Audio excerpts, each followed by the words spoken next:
I think, about the papers, they will be available near the doors, with also a petition where you can leave your name and details against this. Now I think we are going to be able to take some question or some statement that the public would like to make. So who is... My name, I'm Sharon Fastmore of the Wandsworth Society, and I just wanted to say, Tony, there's actually quite a few members of the Wandsworth Society here, including our chairman and the chairman of our planning committee. But I think the big thing that Martin mentioned, and which is very important, is that Wandsworth, the RAM site, failed largely because there were no people writing in. We couldn't get the residents of the Arndale estate or the Armory Way estate to feel involved. And that's our fault, not theirs. But we didn't manage to do that, and the people on the riverside and the new flats down there were not interested at all. So it does really matter to get ordinary residents to write.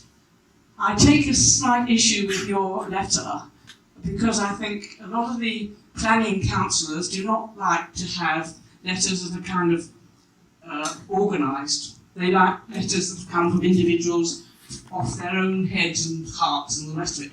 So take all the information off the things. I'm sure there's a lot of information there you can use about names and how to address it. But please write your own letter on your own paper, because that is much more important as far as I'm concerned. And my husband used to be on the planning committee, so I know what I'm talking about. They do tend to sort of dismiss ones that come from somebody's written and everybody copies it. So please be careful about that.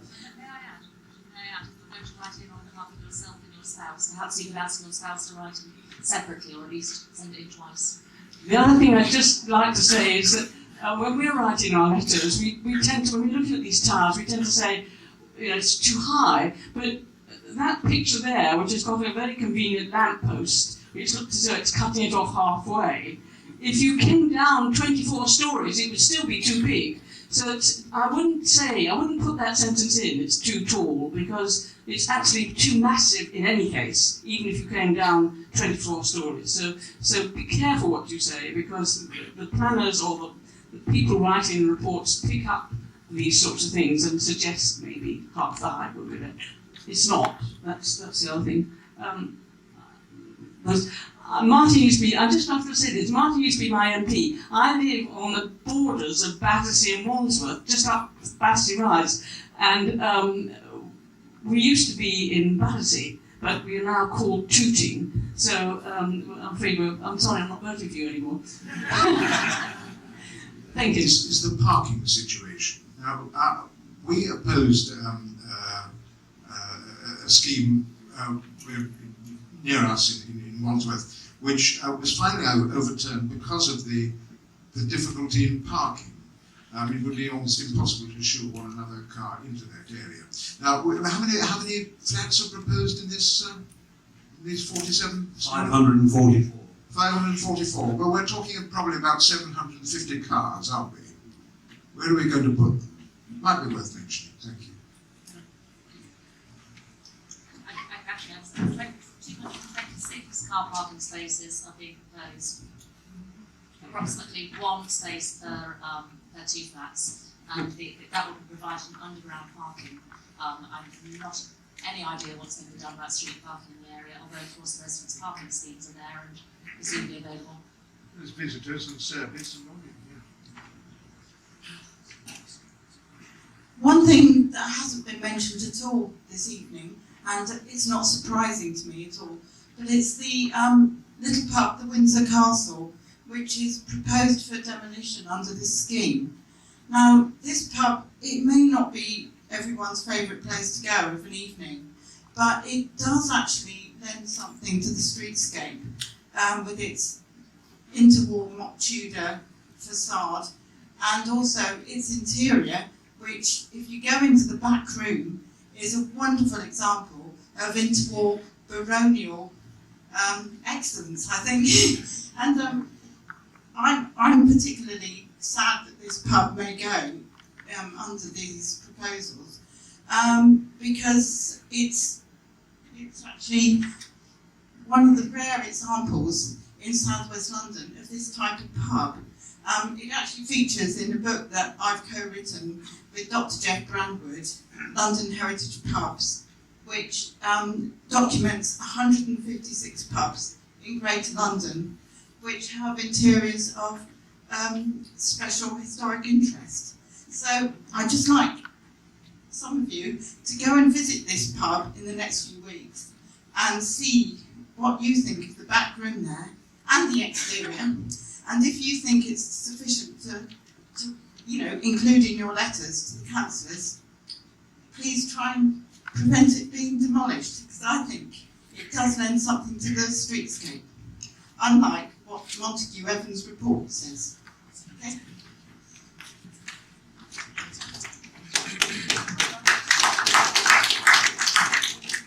Support what Shirley Passmore said, because I suspect at the beginning the developer doesn't think that it is going to get 42 stories. It's put in for 42 stories on the basis that the council may well say come down 5 or 6 stories and maybe that'll be acceptable. And the developer, it won't do what Tony Tuck said, in the sense that they have to be very careful about whether they turn down the application of the planning committee and then the developer appeals. What will happen is, if the council does turn down the scheme, the developer will come back with another scheme. And then they'll be turned down if we make enough fuss, and the developer will come back with another scheme. We've been involved at Battersea Power Station for 25 years, and it's still not developed, and it's getting in a worse and worse state. So be prepared for a long campaign. You mustn't give up because you win the first battle and then the developer comes back and you think, oh, it's hopeless. It isn't hopeless. It's a question of looking at this in the long term. And as Shirley said, we've got to object to these buildings on the basis that they're much too high and that they're not acceptable even if they were half the height. So I think that the council may well say come down a few stories and will be acceptable. You can look at the development along what was called the Pure Genius site, where the buildings came down 4 or 5 stories, and then the council gave them permission. Look at them, the massive quality of those buildings, well, not quality, the massive buildings, totally destroying that part of the riverfront, and I think giving a terrible impression coming into Battersea, coming into Wandsworth.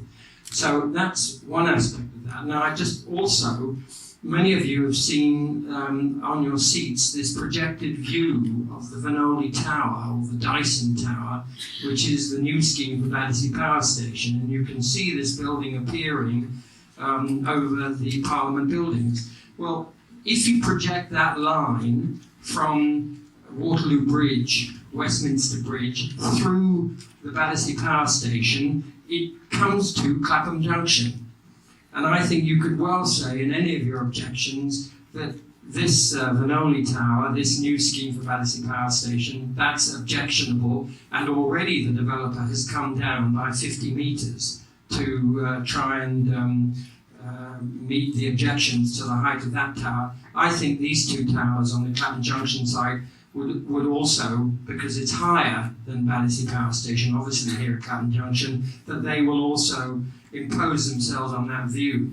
Just to say that the Doon Street development, which some of you may have read about in Waterloo, where the local group there was in conjunction with the developer, was allowing for 44 stories for the new building there, just in the Waterloo complex there. And the inspector turned it down, and unfortunately the government minister, Hazel Blears, then gave permission. So we're not going to win necessarily on the height of the building, but we must object to the height as one of the real objections to the way in which it imposes itself on the site. I think we could get support from a public inquiry inspector on this issue in terms of what's happened on other sites. And again, just saying, it could be a long campaign, and we mustn't give up because we win the first battle and they come back for another round. I think this scheme is an absolute appalling one. I think many of the schemes in the borough in recent years are appalling. I think the buildings are too high. I think the scale of the buildings is too massive. I think the design is appalling. And the council is becoming a soft touch. And we as local citizens, seeing our communities destroyed and overborne by these huge developments, must keep a view of what we want for our communities in the future. Thanks very much. What they're proposing does not accommodate any further expansion. It merely accommodates what they've got now. A couple of questions actually. What level of letter writing or emailing does it take for the councillors to listen? Is it 5? Is it 10? Is it 100? Somebody wants to, or maybe a councillor. Tony Belton, councillor. You ask your question. I missed the first, Cyril, your speech bit. But Boris Johnson, I believe, approves of this scheme. Is that correct? It's not Boris Johnson's. Boris Johnson's office objected on the scheme, but not on a very clear position. They actually find that the shape of the building is actually a good landmark for London. As Kate reminds me, they find actually Boris Johnson's office find it visually attractive. The other question I had is,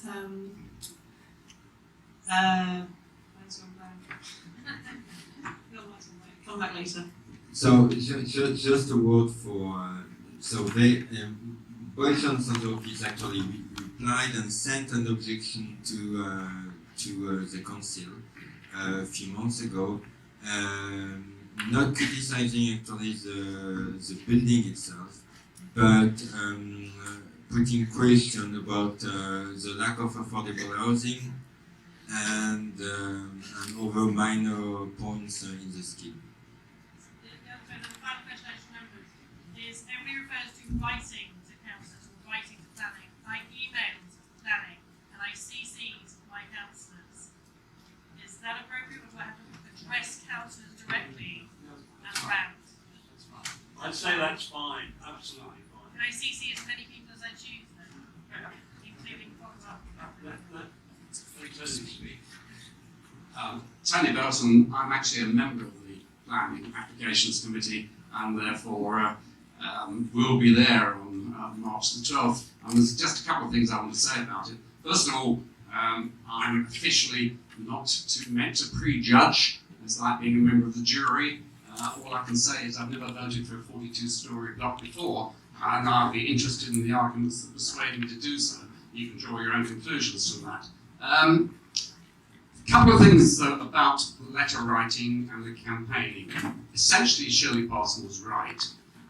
The numbers don't matter in the sense that even one objection gets considered. But clearly, if there are 500 objections, that is considered with greater weight. So the more people who write in, the better. And if you write into either the chairman of the Planning Applications Committee or the committee clerk and ask the committee clerk to circulate the letter to all members of the committee, then that will happen. So we'll all get them. And I think that is very powerful, rather more powerful than the objections on the council's website, which frankly some of the councillors don't get round to reading. If they actually sent them all individually, which the committee clerk will do, that is important. The other thing I'd say about the actual campaigning, having sat there during the Round Brewery decision and also the Putney decision, and if you remember the Putney one was turned down and the Round Brewery was not, was that the Putney one had a very large number of Putney locals there at the meeting. And it is actually quite difficult to do something unpopular when surrounded by 100 people who don't like what you're doing.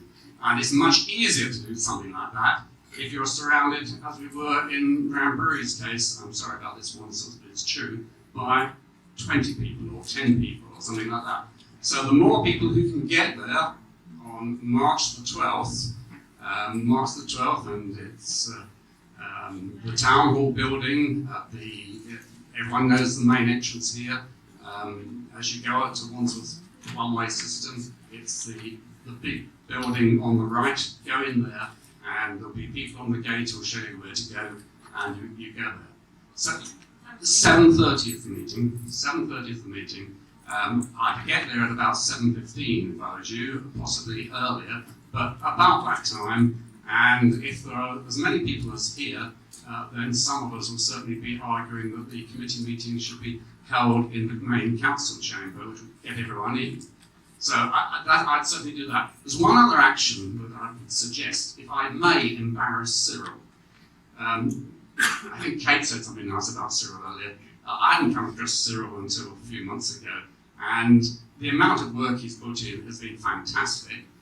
A lot of it is out of his own pocket, and certainly a lot of the time, in a sense, is out of his own pocket, because he's kind of self-employed. I suspect that Cyril has actually booked this room, which doing that sort of thing occasionally won't be a tenner, I don't know, maybe a couple of hundred. I really do think there are some people here, including me, who ought to contribute to Cyril's costs, because he's done it all on his own. And if anyone has time to give him some contribution at the end of the meeting, I think they ought to.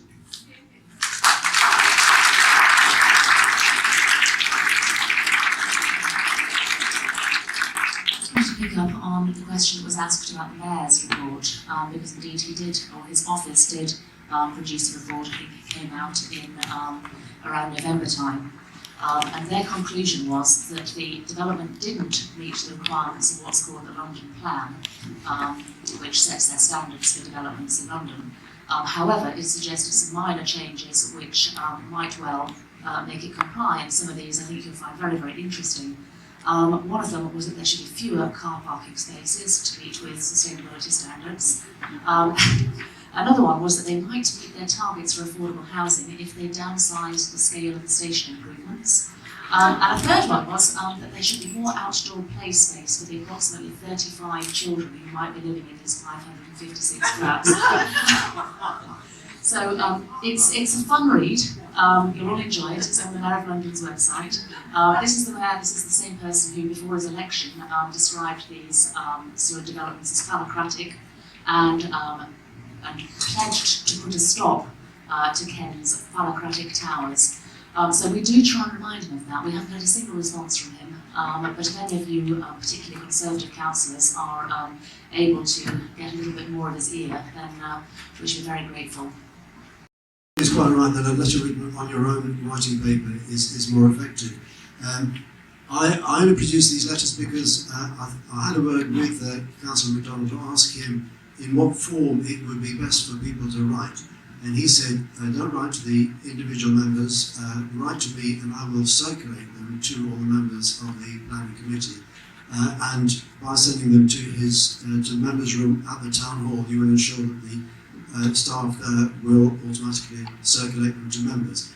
By all means, don't use the actual paper, use your own paper if you can, although I don't think it will detract much from the message that you have if you choose to use that.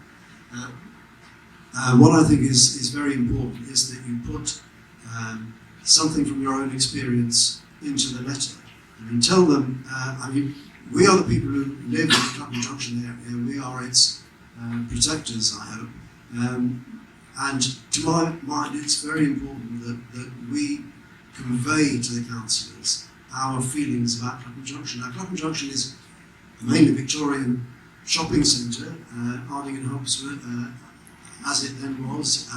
You can see from the pictures of the great Clapham Junction fire in 1905, the building line was almost exactly the same then as it is now. And it's that we want to protect. And to my mind, these towers are totally out of scale and out of sympathy with the surroundings. And what we need to get over to the councillors is that we want Clapham Junction to remain on a human scale and not to be suddenly overshadowed by huge buildings. But please put it in your own words and bring in your own experience of the area, because councillors will pay attention to people who not only live in an area but also love an area and have lived in it for a long time. Please tell me, I'm sorry to ask, are these towers on my side of the station or the other side? I honestly don't. I think they're this side of the station. Will someone correct me on that? The other side to the Winstanley estate. Okay. In other words, they're on the site of the PCS building, which is this side of the tunnel. Yes, okay. What I'd like to say, please, it's been mentioned that the Mayor of London, the Conservative Mayor of London, has, to the best of my knowledge, advocated that any new housing should be 50% affordable. And I think that should be adhered to, because where I live, in the tower block, the tallest tower block, 23 stories on the Winstanley estate, there are people with children who do 2 or 3 jobs to survive, and they have no means of ever escaping from a box in the sky where their children don't have room to sleep, to study, to play, etc. And all these deficits have been highlighted by the council, the effects they have on the life of a child, the after effects, the disadvantages that are built into their living accommodation. At this time, my tower block, every tenant is complaining about the cold coming in through their windows. We don't have double glazing. And these luxury flats surround us. People who have the means to pay for living in luxury, while we suffer from cold, high energy bills, deprivation, etc., etc. You know what I mean, I'm sure. So I speak up for the Winstanley people, and there should be 50% affordable housing in any new build as stipulated by the Lord Mayor of London. And also the people who have no means of escaping from their inferior conditions should be considered and given a helping hand.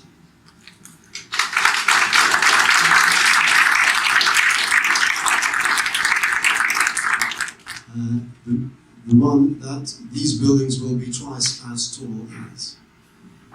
Right, hello. Maybe I've lost the plot here, but I haven't quite ascertained. Where is the energy push to have these buildings constructed in the first place? What is the reason for them?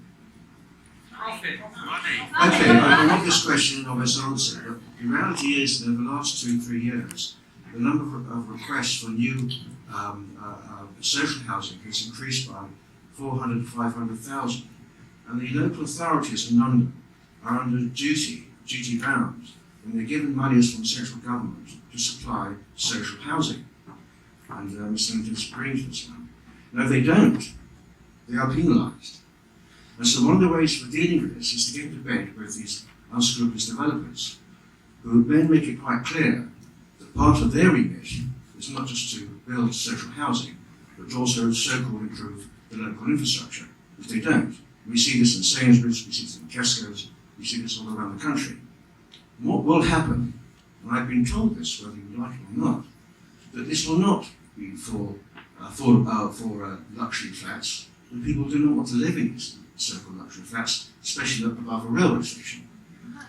When St George's, who are one of the largest developers in the country, have so many so-called luxury apartments on their books, they don't know what to do with them. They are empty, and they will continue to be empty.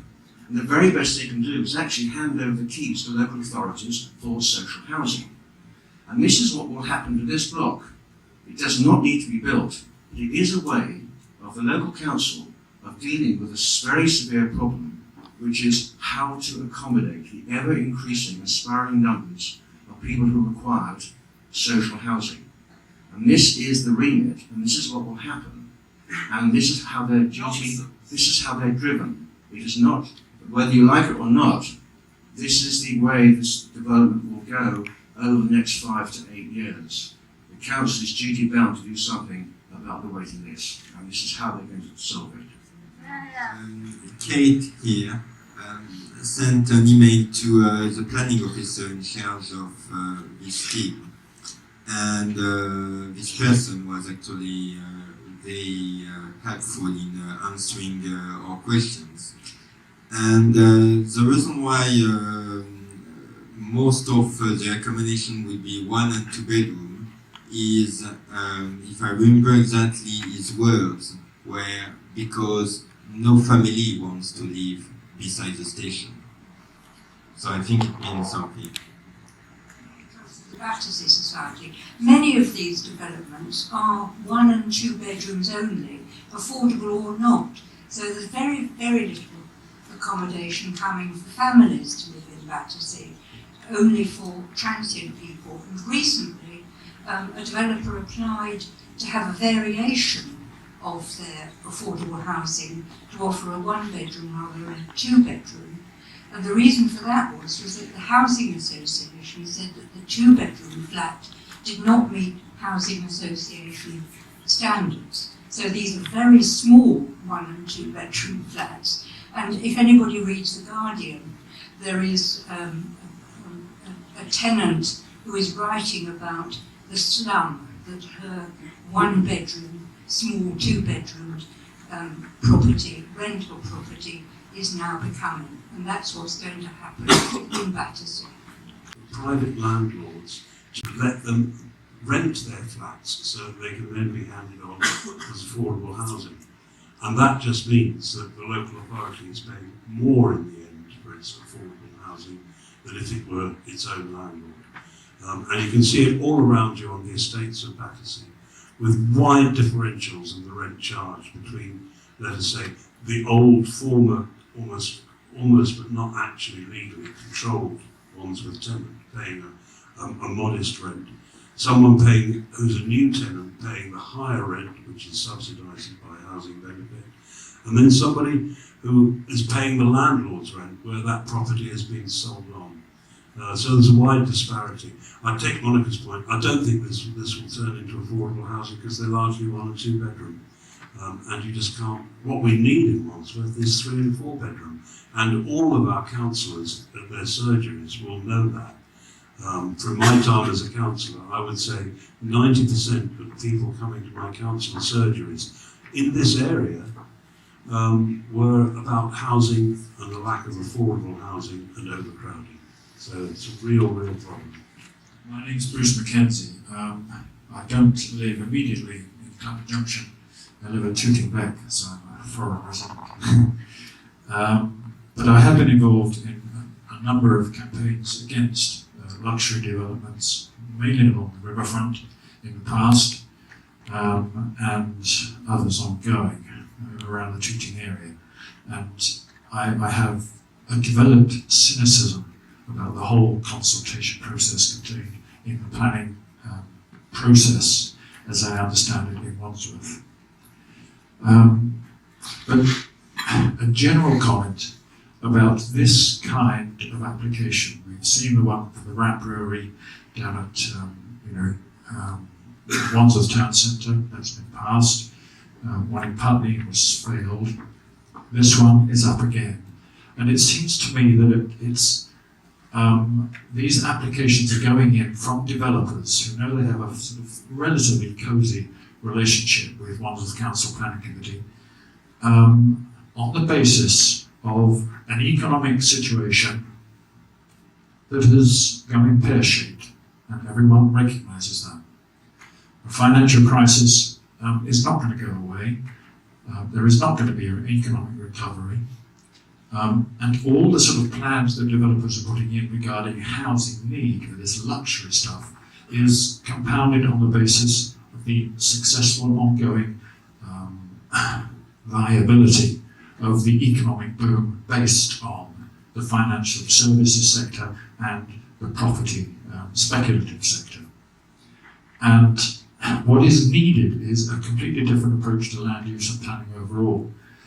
So I'm making a sort of strategic comment, which I do think has bearing on this application and on a subsequent meeting, which is being held at Portcullis House in February, about a piece of legislation that has got little publicity in the way that it needs, because it means that it will give legal power, and it does give legal power for local communities to put programs through their local council geared to genuine sustainability issues, and that includes land use and planning. So the central government have to conform and respond to it in a positive way. I've got flyers for that meeting. It's the Sustainable Community Act. It was passed into legislation last year. We don't hear much publicity from Wandsworth Council, surprise, surprise, but it does demand pressure from local people and residents in order to get it enacted. There is a deadline, I think it's July of this year, for councils to put in plans under this legislation for sustainable programs. That would include planning applications that relate to land use that accords with local needs, that accords with community needs, that accords with energy in a genuine, sustainable and energy efficient sense. The stuff that we are not getting in so many of the applications that go in with developers, their head in the clouds on the basis of this financial bubble that has bust and will not be reinflated, I don't think. Thanks.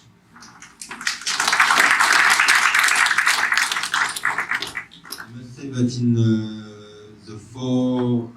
last 4 months of the campaign, I emailed several times the councillors, and I've never had any answer from the 3 councillors of Shrewsbury. However, the councillor from Northcote Ward have been quite responsive, and I just saw that actually at the back in the public, Martin Johnson wanted to speak, so I think we can welcome his comments. Good evening.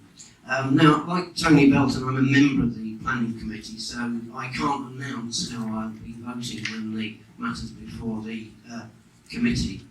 I wish I could, but I can't. But I'd like to comment on a number of issues that have been raised. I've got a note of several of them. Firstly, the assumption a little earlier was that the item will be going before the March committee of the Planning Applications Committee. That's not necessarily the case. Knowing I was coming here today, I did speak to the Borough Planner yesterday, and it is the March date at the earliest.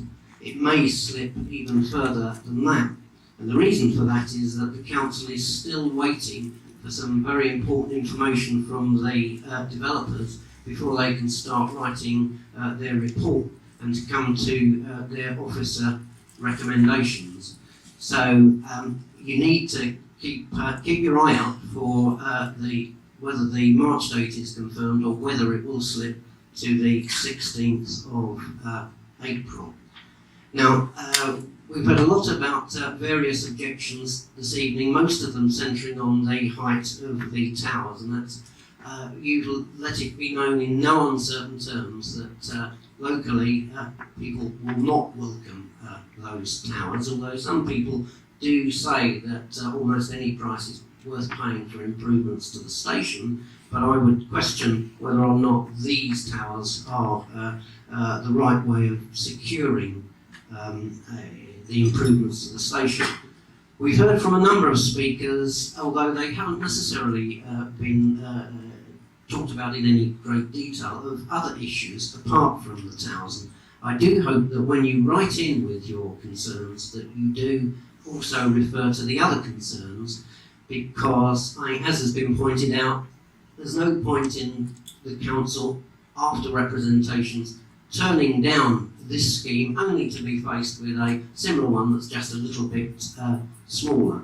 So the council does need to know, and local members need to know, your views on a wide range of issues. Mention has been made of the jobs that would be lost on the union headquarters site. There are, of course, other offices over the shops in St Johns Hill. Those jobs presumably will be lost. We'd love to know your views on that. Additionally, More comments would be welcome, I think, on what you feel about the lack of affordable housing and whether or not you think improvements to the station make up for what the council would normally be demanding on the site. Additionally, particularly in these current times, do you think it's sensible that more shop units will be created when all along the roads to the south, including Northcote Road, there are empty units appearing? So is it sensible to create even more shops near the station? Please let us know about that. I think there have been several other issues mentioned by speakers this evening and indeed from the platform. I hope you will also refer to some of those in the objections or indeed letters of support that you might like to send in, so that the decision, when it is made, is not simply based on one aspect of the proposal. Thank you.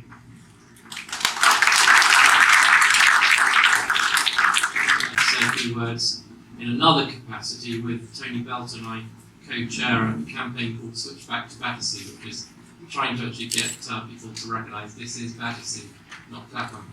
I think, first of all, I'd like to say how fantastic I think it is that everybody's actually turned up tonight, because a lot of people reckon there's not much sense of community in London, and for the organisers to actually gather people together that actually care passionately about the area is a fantastically positive sign of a sense of community, and that's really where I'm going to focus on. I think the comment was made, I think, by Martin Linton about a sense of human scale. And I think a sense of place, a sense of identity, and a sense of having somewhere that feels human and somewhere that you actually love to be and that you're proud of, rather than an environment which could be replicated anywhere in any high street or major city around the world, is I think a very important factor. Probably not something that you feel letters, because probably doesn't cover planning reasons, but I think that sense of community, because a decision that's going to be made by the planning committee and anyone beyond that is one that's actually going to affect people well beyond the time that we're all here. Some of us won't even be on the planet at that point, and therefore I do think that actually we need to give due consideration for the legacy which our decision will leave on the people of Battersea who will be living here beyond us. And I think that I take the point of vision, which I think Tony mentioned, in terms of having a, dare I use the term, holistic sort of, or cohesive, maybe I should say cohesive vision for an area. I think those things are, I recognise what he's saying, I completely chime with it. I also see that, how difficult that is within the structures and within which planning and decisions happen, but I do think it's important that this area is called, the heart of Battersea. We better make sure that this heart doesn't get rotten, otherwise we're all going to be pretty miserable. So I think the car parking is essential, because this junction, no one's talked about buses. There's a lot of traffic. This isn't just a railway junction, this is a road junction. There's a massive amount of traffic. Quite honestly, I don't think any development like this should have a single car space, because it's jammed enough as it is. Add another 500, 400, even 100 cars. It's too many. And the other thing is that this plan, or any plan, has got to actually connect with the bus routes, so that this is a transport hub that is actually connected and working together. For those of you who haven't looked, Peter Deakins, who's also from the Battersea Society, but an architect, has put some plans that he's come together with the other side of the glass wall over there. Go and have a look at it, because Peter's actually, I take my hat off to him if I was wearing one. But he's got some real passion and a real sense of trying to create a sense of community and public space around Clapham Junction. I know he's fighting against a sort of quite a steep hill, but he's keeping plugging on, and I admire and value what he does. So I'd like to say, keep your letters coming in. It is absolutely critical that you let us know what do you think. And I'd just like to say, again, just to repeat, thank you very much for those who've organised this meeting. I think it's a tremendous thing that you've done.